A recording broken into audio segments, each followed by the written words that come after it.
जिंदाबाद जिंदाबाद bar association जिंदाबाद।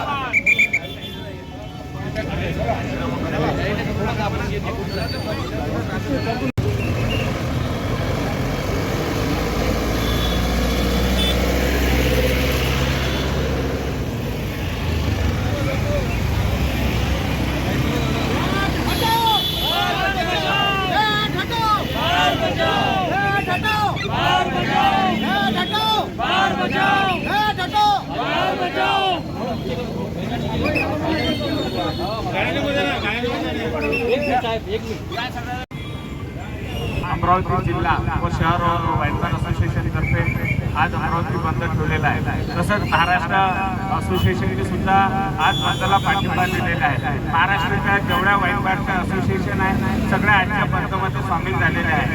आज आमच्या व्यवसायावर खूप मोठं संकट आलेलं आहे। आधीच आमच्यावर 10% व्हॅट लावलेला आहे। 10% व्हॅटमुळे आमच्या परमिटचे व्यवसाय हे पूर्ण डबघाईस आलेले आहे।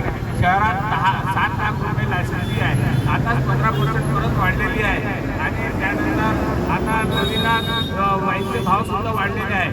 दारूचे भाव इतक्या मोठ्या प्रमाणात वाढलेले आहे की आता ते ग्राहक आमच्याकडे येतील की नाही याची आम्हाला शंका आहे। कारण आता समजून घ्या, आता एखादी MRP जर 300 रुपये आहे तर 10% आमचे आले 330 रुपये। त्याच्यानंतर आमचा प्रॉफिट, आमचा खर्च असं पाहता ते 400 ते 420 रुपये त्याची प्राईस होईल। त्याच्यामुळे आमच्याकडे ग्राहक येईल की नाही याची शंका आहे। आता मागच्या वर्षीच आमच्या इथे अमरावती शहर आणि जिल्ह्यात 24 वाईनबार बंद झालेले आहेत आणि पूर्ण महाराष्ट्रात जवळपास 1200 वाईनबार बंद झालेले आहेत।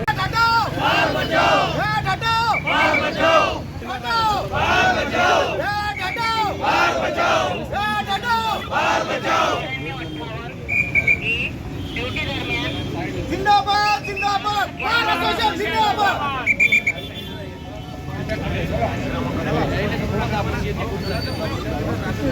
आज आम्ही अमरावती जिल्हा हॉटेल अँड बार असोसिएशनतर्फे वॅटची जी वृद्धी करण्यात आली आहे 5% वरून 10% आणि याची MRP जी होती निर्धारित मूल्य 30-60% वाढ केली आहे। त्याच्या विरोधात आम्ही आज सरकारला जागं करण्यासाठी एक आंदोलन केलेलं आहे आणि आज आम्ही संपूर्ण जिल्ह्यातले, संपूर्ण महाराष्ट्रातले आज बार आणि रेस्टॉरंट्स बंद आहेत आणि सरकारला जागं करण्यासाठी आम्ही आज हे आंदोलन शांततेनं करत आहोत। शासनाला आम्ही सर्वाधिक महसूल देतो। मागच्या तिमाहीतला हा महाराष्ट्राचा 1 नंबरचा महसूल आमच्या राज्य उत्पादन शुल्काद्वारे शासनाला मिळाला आणि आधार असे जर टॅक्स वृद्धी केली तर हा महसूल कुठेतरी कमी होईल आणि आम्ही गुंतवणूक केलेल्या या व्यवसायात आम्ही परतफेड करू शकत नाही आणि आम्ही सगळे हॉटेल, बार मालक, रेस्टॉरंट मालक सगळे रस्त्यावर येऊ। त्यासाठी हे आम्ही आज जिल्हाधिकारी साहेबांना निवेदन देणार आहोत। त्यासाठी आम्ही हा सगळं बंद पुकारलेला आहे। आज शांततेत आहे, पुढे यापेक्षा तीव्र आम्ही आंदोलन करू आणि बेमुदत बंदचा इशारा आम्ही आज जिल्हाधिकारी साहेबांना देणार आहोत। गुडदे आज संपूर्ण महाराष्ट्राने जे वाईन बार असोसिएशन आहे त्यांनी बंद पुकारलेलं आहे। सरकारनं जे हे केलं, वॅट वाढवलं आहे, लायसन फी वाढवली आहे, दरवर्षी लायसन फी वाढते, वॅट 5 ते 10% केलं आहे। या विरोधात सर्व महाराष्ट्र जागला आहे।